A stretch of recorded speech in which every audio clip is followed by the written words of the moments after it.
falar um pouco sobre corações turbados. João 14, 1.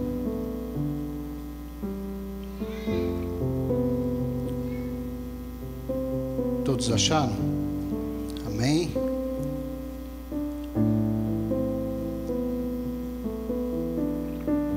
Diz assim: não se turbe o vosso coração, credes em Deus, crede também em mim. Na casa de meu pai há muitas moradas. Se não fosse assim, eu vou-lo teria dito: vou preparar-vos lugar. E se eu for e vos preparar lugar, virei outra vez e vos levarei para mim mesmo, para onde eu estiver, estejais vós também. Vós conheceis o caminho para onde eu vou. Meus irmãos, o tema dessa mensagem diz muito sobre os dias atuais, os dias que estamos vivendo. O ministério, quando Jesus profere esse texto, o ministério dele estava chegando ao fim, estava chegando no final do seu ministério terreno, e ele sabia que dias tumultuados viriam sobre os seus discípulos, dias dolorosos assaltariam o coração dos seus discípulos, dias tenebrosos, dias cheios de aflições, de medo, de angústia, de temor, iriam se abater sobre os seus discípulos. E nesse contexto, Jesus, ele sabia de tudo que ia acontecer, ele sabia desse momento, ele sabia que ia passar. Tanto é que ele, na sua oração, ele diz ao Pai: Pai, se possível, passa de mim esse cálice, porque ele sabia que momentos dolorosos viriam. Só que ele termina a oração dizendo: seja feita a tua vontade, tá? Mas até hoje não faltam razões para os seus discípulos, nós como discípulos do Senhor, temos o nosso coração perturbado, né? Porque tentações, perseguições, situações difíceis vão se multiplicando, e nesses dias não é diferente.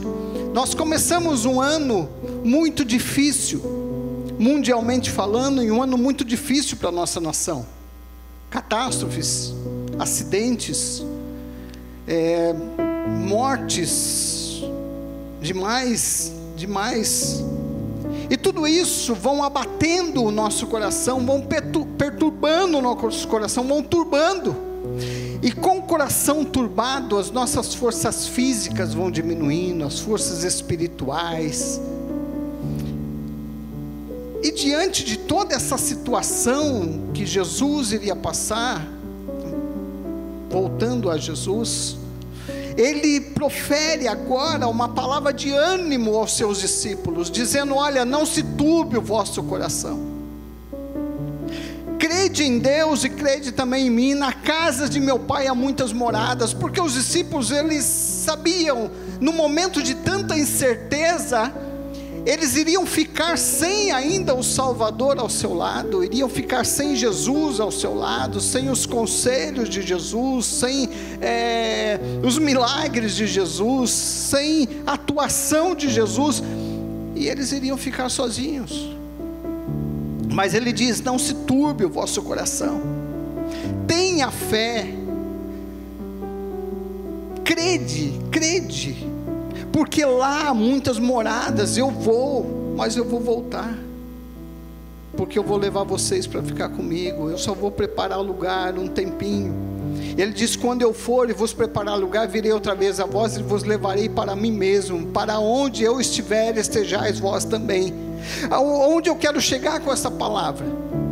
O Senhor, ele dá um consolo para os discípulos, dizendo: olha, esses dias pesarosos que vocês vão passar, esse momento difícil que vão passar, todo esse problema da sociedade da época, tudo que estava acontecendo e que viria a acontecer, Jesus disse: acalma o coração, vai passar, nada dura para sempre, a situação vai passar, O que eu aprendo com essa frase de Jesus é que a dificuldade, a dor, a angústia, os problemas, a enfermidade que estejamos passando, isso vai passar. Pode durar 10 anos, 5, 1, 20, 30, eu não sei, mas vai passar. E o Senhor nos anima dizendo: olha, eu vou preparar lugar para vocês, e vou vir novamente buscar vocês para estarem comigo. Então aguenta firme aí, porque vai passar. E nós também passamos por momentos que os discípulos iriam passar, por dificuldades. Nós somos afligidos por enfermidades, por crises, desempregos. E é interessante, eu até coloquei aqui, nesses momentos nossas emoções são esmagadas pelo peso das aflições. Nós nos sentimos muitas vezes diante de algumas situações que nem aquele João bobo. Quem já teve aquele João bobo sabe como é. Você bate de um lado para o outro e nunca tomba, né? Apanha que sóis, mas levanta. Mas nós nos sentimos como um João bobo, porque nós somos esmagados e nos sentimos impotentes diante de tanta tragédia. Quem não se sentiu impotente diante de tanta tragédia que está abatendo a nossa nação? Casos, final em dezembro, mais uma pastora se suicidou no final de dezembro. Homens e mulheres se suicidando. Angústia, tristeza, depressão, doenças espirituais na alma, enfim, aflições por todos os lados. E nós somos esmagados por isso, pelo peso de tudo isso. E nós sentimos, e muitas vezes nos sentimos desamparados, desassistidos. Mas o Senhor diz: não se turbe, não se agite o coração. Primeiro entende, tenha fé. Não se agite em seu coração, porque turbar é agitar, desassossegar. Não fique desassossegado, porque vai passar. Por maior que seja a sua luta, ela vai passar. Por maior que seja essa enfermidade, ela vai passar. Mas pastor, e se ela não passar aqui? Você vai com o Senhor, meu queridos. Se o Senhor não vier me buscar, eu quero um dia encontrar com Ele. De uma forma ou de outra eu vou ver. Se não vier buscar todo mundo, eu vou. Um dia Ele vai me buscar. E vai passar. E eu até vi um vídeo esses dias de um radialista que disse: olha, e a gente vai deixar tudo. E a verdade é que a gente vai embora. A gente deixa tudo. As coisas por fazer. Talvez o jornalista que faleceu essa semana, o Boechat, talvez ele tinha planos, talvez tinha muitos planos ainda na vida, muitas coisas para conquistar, família, enfim, muita coisa para fazer, mas ele foi embora. Porque a vida, a palavra de Deus nos diz que a nossa vida é como a flor da erva, né? Um dia está frondosa, no dia seguinte acabou, a erva acabou. E muitas vezes isso nos perturba, porque nós temos planos e nós achamos que os nossos planos são eternos e que vai dar tempo de tudo, e de repente não dá tempo de nada mais. De repente nós olhamos para um lado, para o outro. Não, eu vou conquistar, esse ano eu vou fazer, esse ano eu vou, como dizem aí nos neopentecostais, eu vou arrebentar. Aí no meio do ano vem uma enfermidade e nos para, ou vem um desemprego e nos para, ou vem uma morte talvez da família e nos para. Mas Jesus disse: olha, não se agite. Primeira coisa, tenha fé. O que faz de você um vencedor não é a ausência de luta, é como você, com a capacidade que você tem de lutar, de lidar com essas lutas. Não é a ausência, mas é como você lida. Em Marcos 4, 37 e 39, não precisa ler, é quando se levantou um grande temporal e diz: e subia as ondas por cima do barco, de maneira que já se enchia, e ele estava na polpa dormindo sobre uma almofada. Despertaram dizendo: mestre, não se te dá que pereçamos? E ele, despertando, repreendeu o vento e disse ao mar: cala-te, aquieta-te. E o vento se aquietou e houve grande bonança. Primeiro item para desassossegar: tenha fé. nada que os discípulos podiam fazer teria efeito naquele barco. Nada. Há momentos, irmãos, que nós queremos tomar atitude e nós queremos ter o controle da situação, mas nós percebemos que nada do que nós podemos fazer vai mudar nada. Ou seja, nada do que eu vou fazer vai mudar nada, porque eu não tenho controle. E eu descubro em algum momento da vida que eu não tenho controle da minha vida. E aqueles discípulos sabiam ali no barco, nada poderia fazer nada, não ia dar. Mas aquele que podia fazer estava na polpa do barco. E o que eu quero dizer, às vezes você pode se sentir impotente diante de algumas situações, mas aquele que pode fazer está na polpa do barco. E quando ele está na polpa do barco, pode ter certeza que o seu barco não vai afundar no mar. Nessa tempestade que você está vivendo, nessa tempestade da vida, o barco não vai afundar, porque o Senhor está lá no barco. Ele vai estar com você. Depois, vença confiando que existe uma vida melhor te esperando. E ele foi, o texto diz, ele foi preparar lugar. Ele estava dizendo para os discípulos: olha, lutem, trabalhem, vocês vão passar momentos difíceis, mas eu vou preparar um lugar para vocês, porque o seu lugar não é aqui. Nós somos peregrinos na terra. E longe está do meu lar, diz o louvor. Nós somos peregrinos, isso daqui é tudo passageiro. Mas o Senhor foi preparar um lugar, para onde Ele estiver, você esteja também, eu esteja também. E essa é a confiança que deve ser a roda que nos move em direção ao céu. É saber que um dia Ele foi preparar, que se eu amanhã tombar nessa terra, eu terei uma casa preparada, eu terei uma mansão celestial preparada, eu terei ruas de ouro, eu terei lugar de cristal, mar de cristal. Eu estarei para sempre com o Senhor. A luz eterna, a luz do mundo estará iluminando a minha vida, porque minha vida será eterna com Ele. Lutamos, conquistamos, chegamos muitas vezes ao topo profissional e nos sentimos vazios, porque a verdade é, nada consegue preencher o vazio do ser humano, se não for aquele que criou esse ser humano. A esperança na volta de Jesus, ela tem que ser aquilo que move. E até hoje, eu me lembro de uma irmã que nós tínhamos na igreja, que ela passou muita dificuldade. Foi mãe solteira, passou dificuldade, a família não aceitava o evangelho, enfim. Mas ela, quando conheceu Jesus, o que moveu ela para ficar firme, e está firme até hoje, mais de 20 anos, sei lá, foi a esperança da volta de Jesus. Saber que um dia tudo isso vai acabar, saber que um dia tudo isso, nós vamos deixar tudo isso e nós vamos morar com o Senhor, porque a verdade é, nós vamos embora, não tem como ficar aqui. Nós trabalhamos como se aqui fosse eterno, nós lutamos como se isso fosse eterno, nós calçamos a nossa vida, nós apoiamos a nossa vida como se essa vida fosse eterna. E de repente vem um mar de lama. Quantas pessoas tinham sonhos? Quantas pessoas tinham sonhos, projetos?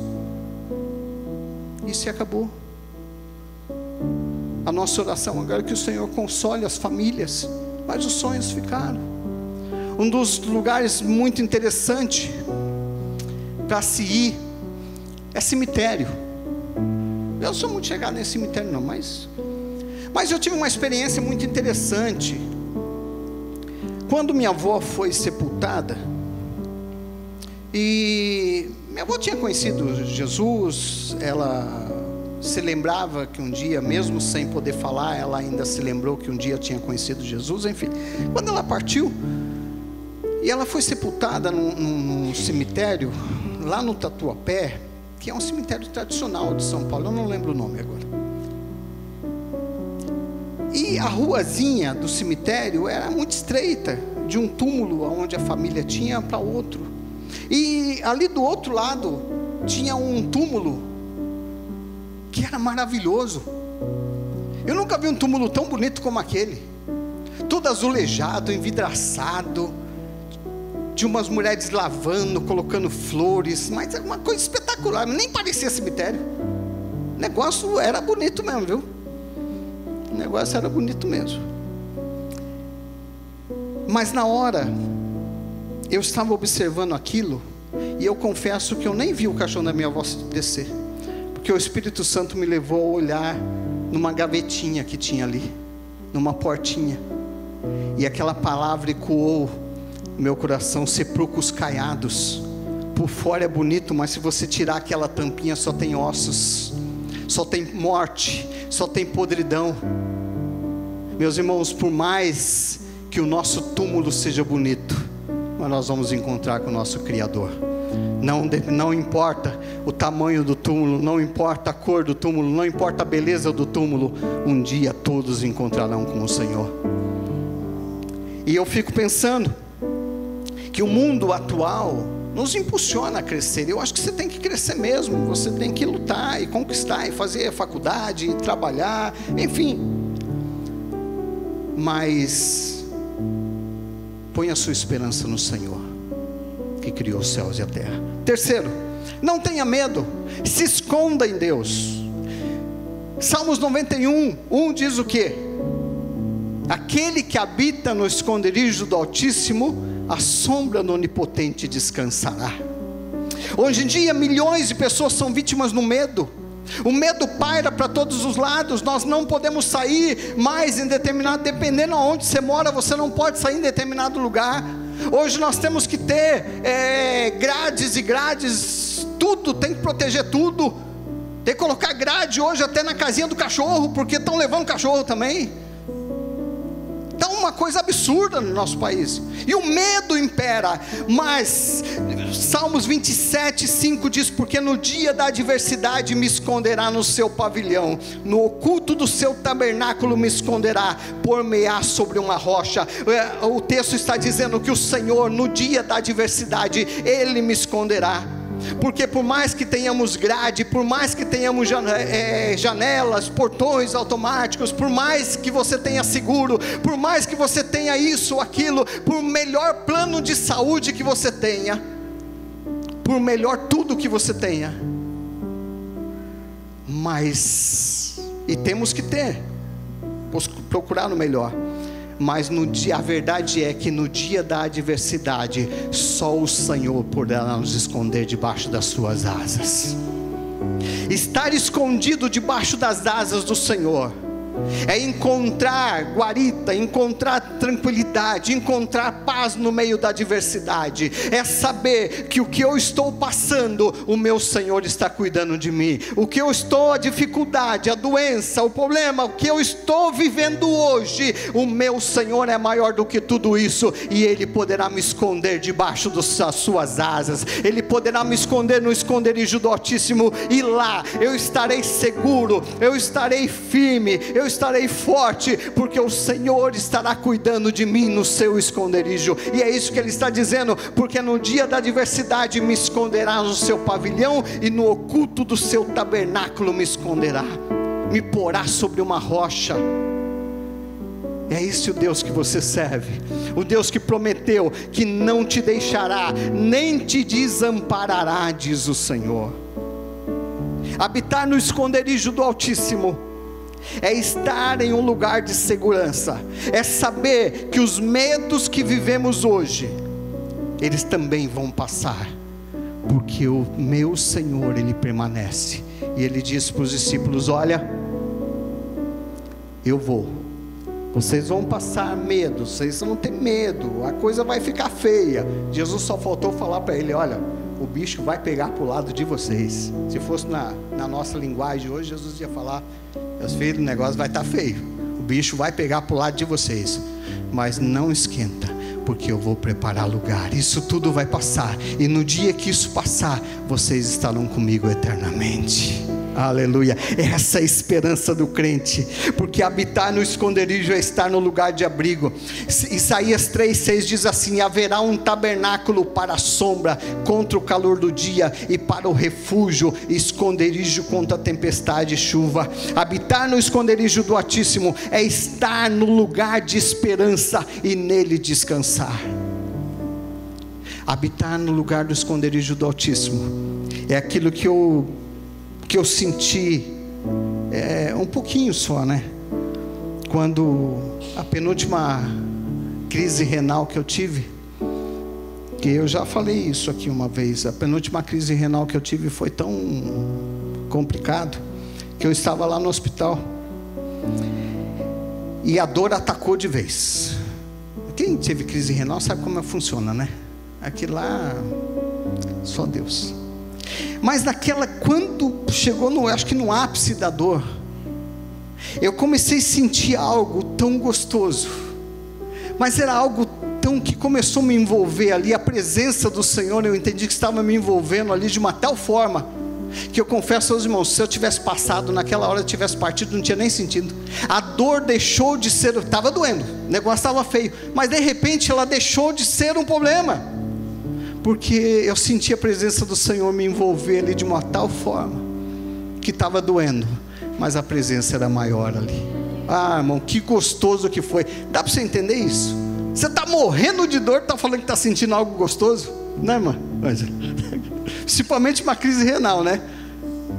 Mas não tem explicação, e eu entendi, porque Salmos 4:8 diz assim: em paz também me deitarei e dormirei, porque só Tu, Senhor, me faz habitar em segurança.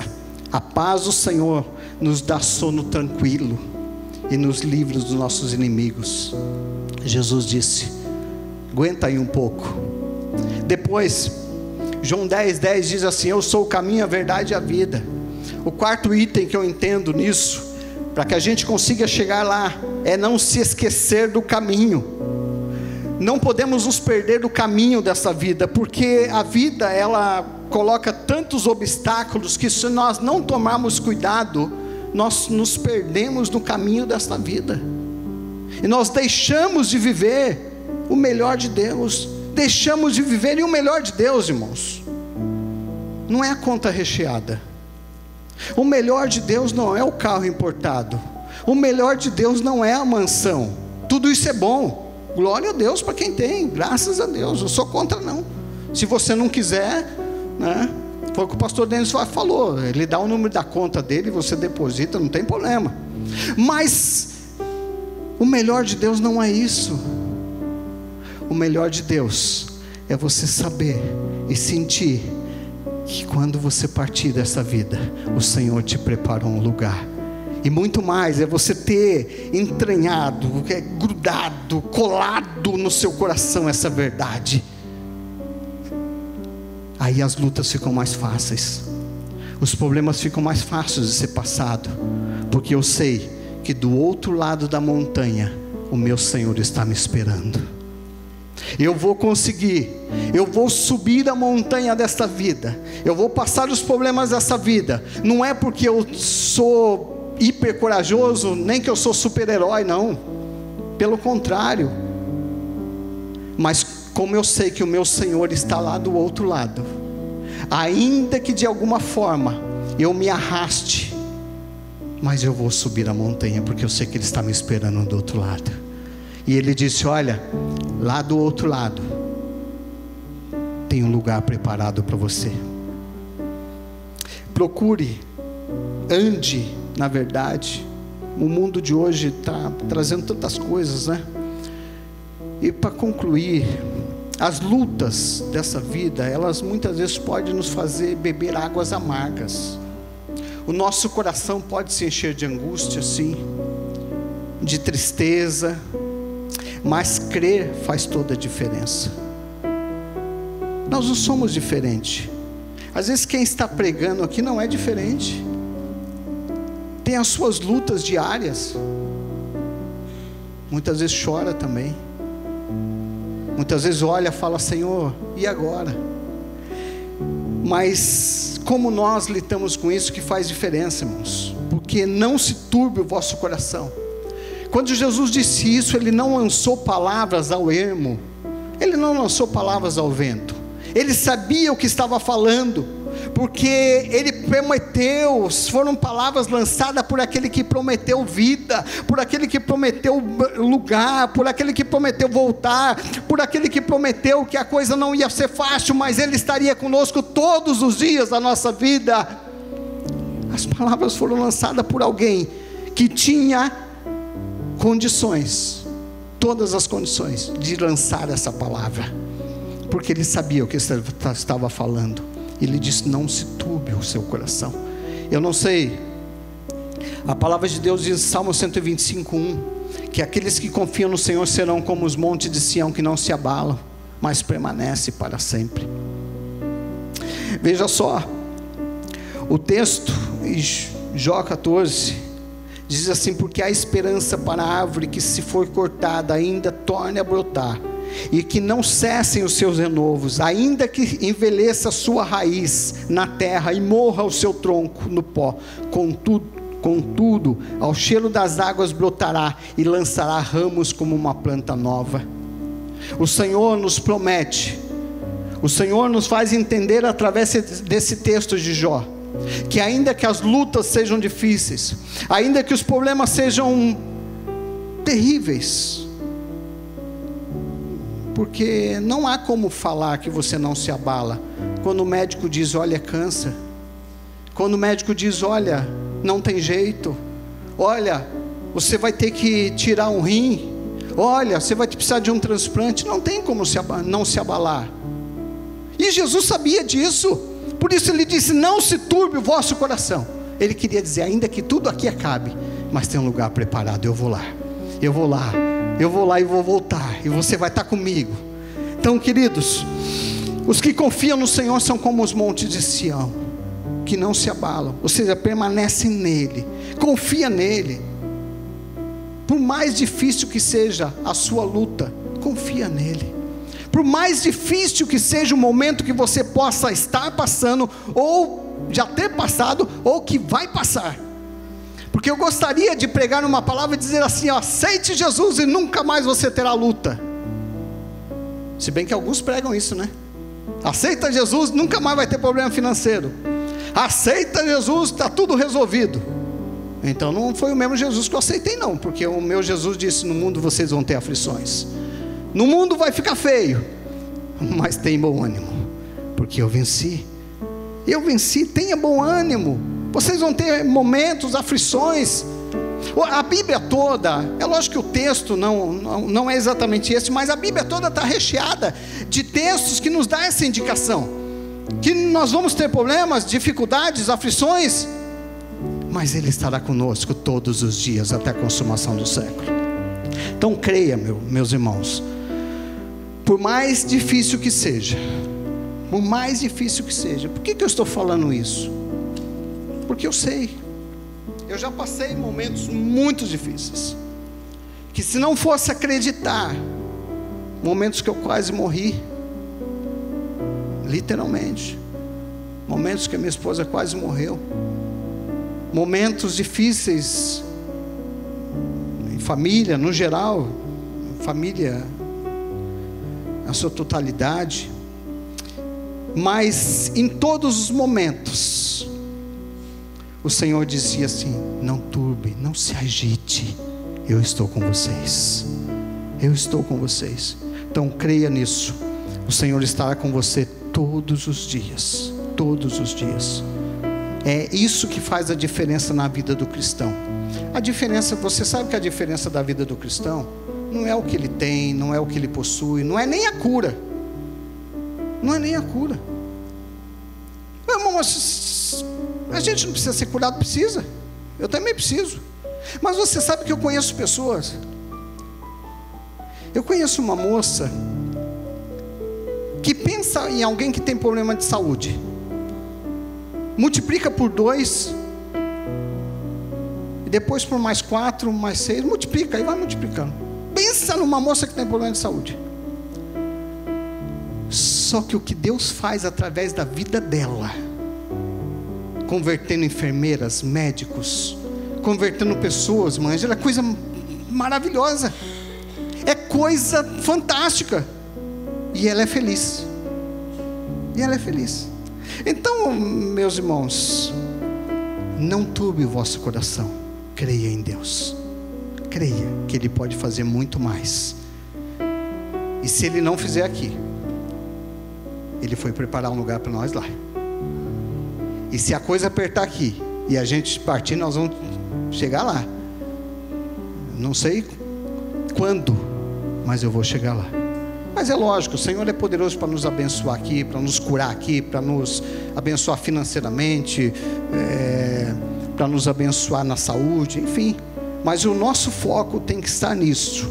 Não agite o seu coração, creia em Deus, creia de todo o seu coração, creia de toda a sua alma, ainda que o mundo todo diga, agora não está no papel não, tá?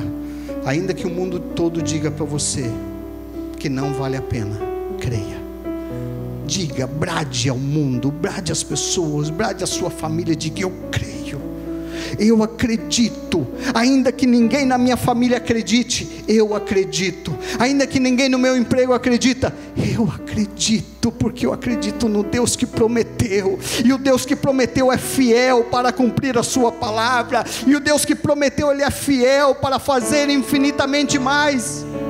Aquilo que eu penso, aquilo que eu acho, aquilo que eu sei, Ele é poderoso para fazer infinitamente mais. O Deus que eu creio é poderoso para me guardar debaixo das suas asas, e eu estarei seguro desse mundo podre, do mundo violento. Eu estarei seguro porque o meu Senhor estará comigo.